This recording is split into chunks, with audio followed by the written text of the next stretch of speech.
Alright, welcome back everyone to Shakur. I have 9 here. We're going to attempt a nail trim video by myself. Let's see if I can do this. See if he'll stay still enough for me. But first, we'll get the basics of a dog's nails.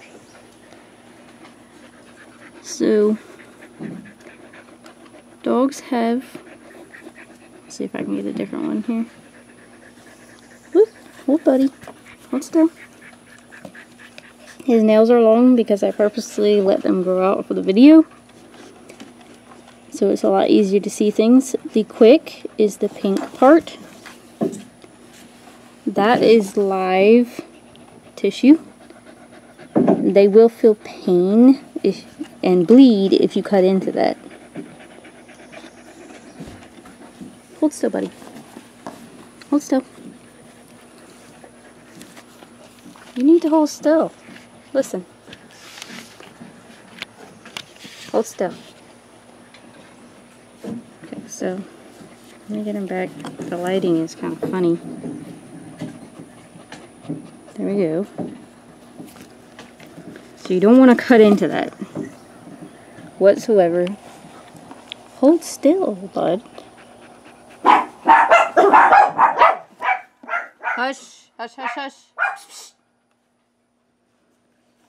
You don't want to cut into that. So what we usually do is after the 2 or 3 weeks on the collies, they'll usually have enough that we can start with clippers. But what we do is so we only trim a certain amount off. We don't get close to the pink. We'll go a little further out if we can help it. Sometimes, you know, you get a little too close or whatever, or if you have a dog with black nails, which he has some black, some pink, then it's more difficult. You want to be more careful on black nails. Be conservative with your cut with clippers. And basically what you do, hold on, I'm having to navigate using my left hand to hold the camera, is get it in there.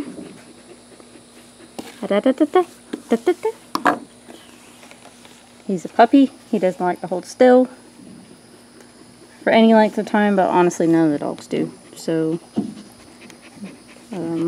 I can't say any of them really hold still. Sorry for their nails.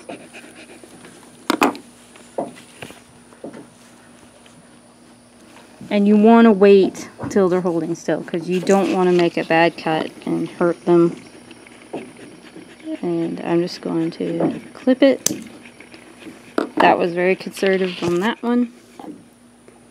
As you can see, I didn't get that close. You can get closer than this. You just don't want to get too close to the pink. And if it flashes when you cut, you're quite close because that means it's pinching it and causing the blood to flow out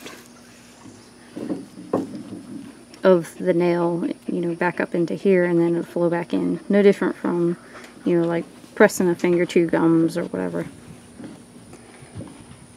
And then from there, I may actually do a quick cut, meaning cut the video off and then trim the nail and show you, because this is hard to do by myself. But you're then going to take the dremel. It's exactly what you think it is. It's a dremeling tool. I think we got ours off of Amazon. It was $80 because it came with the whole kit. Like it was a whole kit. It had various dremeling heads and all that. I like it, but it's a bit heavy and hard to wield for our small hands. But it is quieter than some of the other ones we have looked at. So I'm going to cut the camera off real quick and dremel it down and show you where I dremeled it down to, so you can see when to stop. because I don't think he's going to hold still with me also holding the camera. But you want to be careful. Start out real low when you're learning this. This has multiple speeds. I never go above a 10 on a full charge. Sometimes you have to take it up to about here.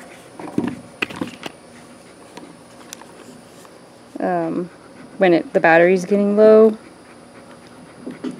but never beyond 20. That's way too fast. And the basics of what you're going to do is you're going to make strokes level with the claw, like this.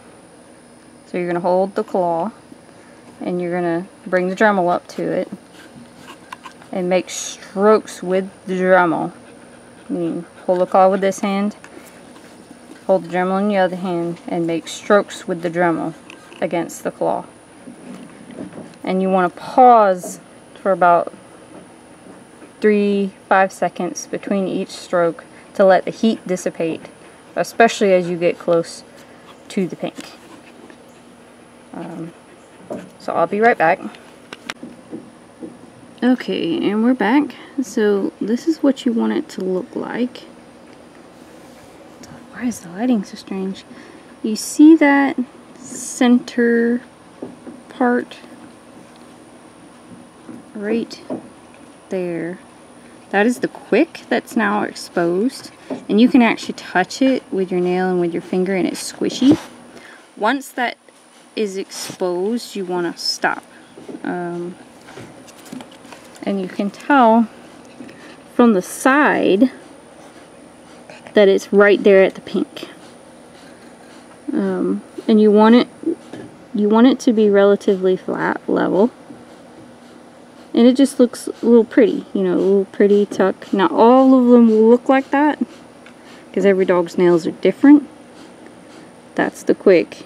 You could see it on black nails. That first shows up as looking like a little white spot. And as you get a little closer, you'll see the actual black quick in there. But you be careful as you get close, and go slow till you get it to look like that.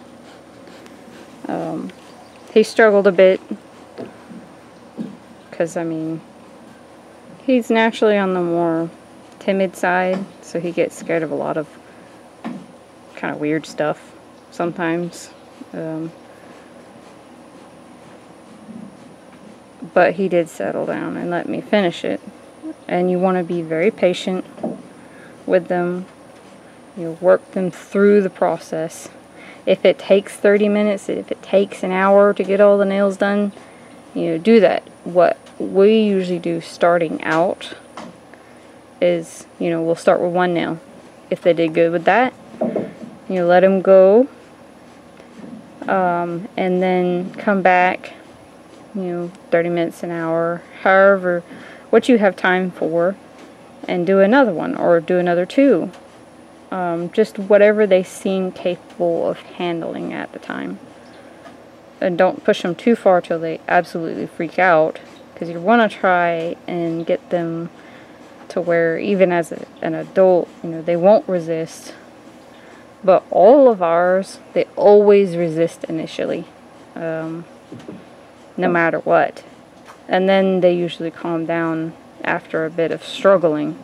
But you have to keep them there. You don't want to release them while they're struggling. You have to keep them there, wait for them to stop struggling, do a little swipe of the Dremel, make sure they stay calm, and then you can let them up. Because you don't want to let them go when they're freaking out or afraid or anything like that.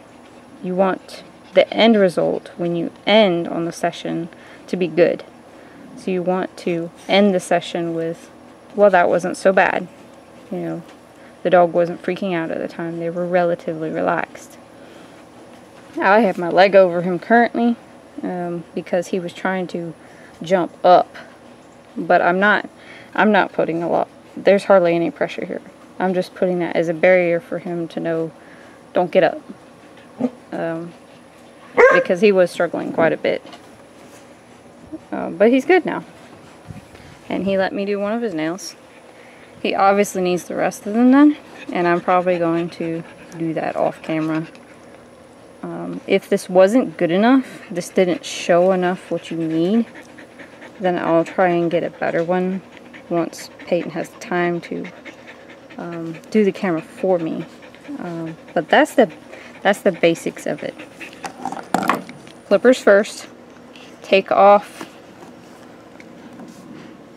See if I can put my finger here. Take off about, you know, there needs to be a decent amount of space between the pink and what you're taking off, but not so much that you do a lot of Dremel work. Usually our dogs do better with the Dremel than they do with the clippers, because the clippers, unless they're extremely sharp, which I need to sharpen these, you sharpen them just like a knife. Unless, you know, your clippers are very sharp and they're going through very easy. Usually the dogs don't like the clippers very much because they pinch. Whereas the Dremel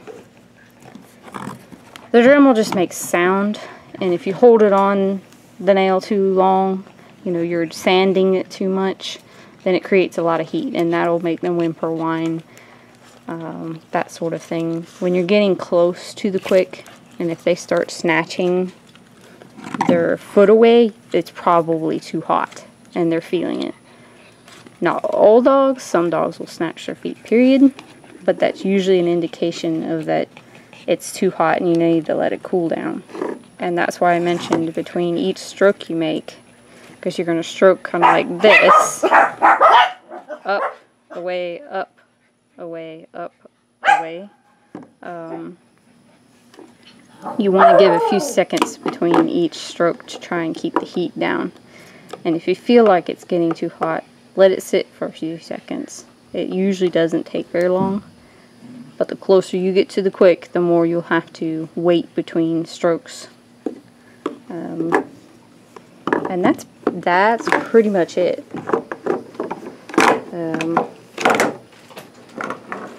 Pick up these clippers. I figured y'all might want to see Sassy's box. I put that together the other day, and our supplies. So I'm going to go inside and show you all that real quick.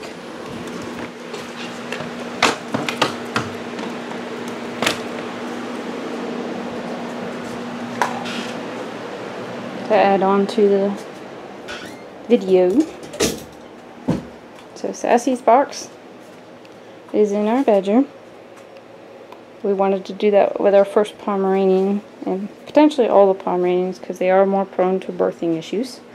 So we want to be very close to her. And the little ones are, it's very easy to lose Pomeranian puppies, just because of the nature of them being way too small and them having various problems that can cause them to fade if they don't get enough food consistently.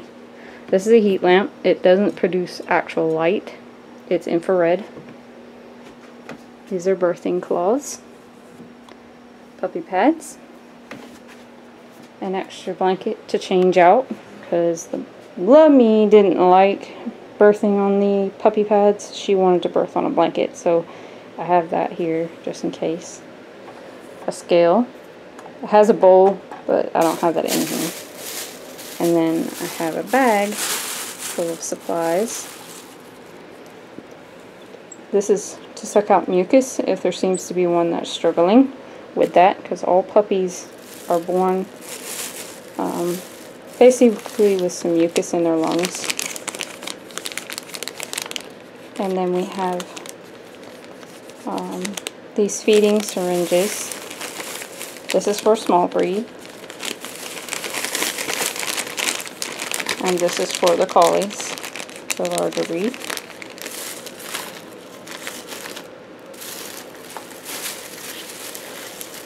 I have a thermometer and sleeves that I've been checking Sassy's temperature with.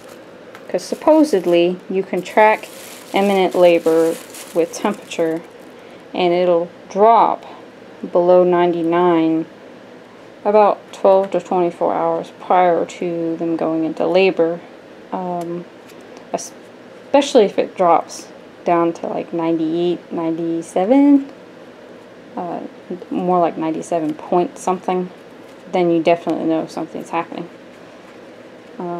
This is to wrap the tail. I didn't get to do that with Love Me because she was so fast. She caught me off guard. And I wasn't able to wrap her tail, but I'm going to try to do it with Sassy. It's just to keep the gunk off so we don't have to cut a bunch of the hair off. Because we don't bathe our moms.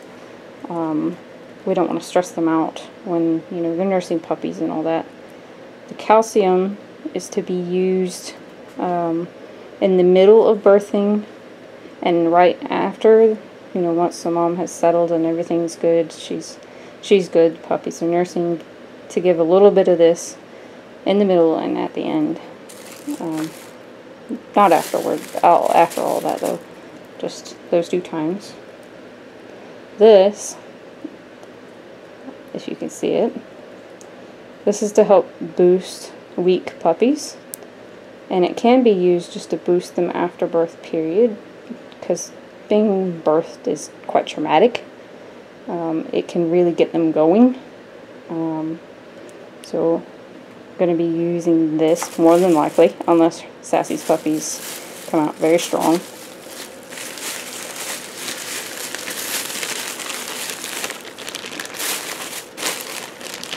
And then I have this. You can see the name. This is used to combat diarrhea.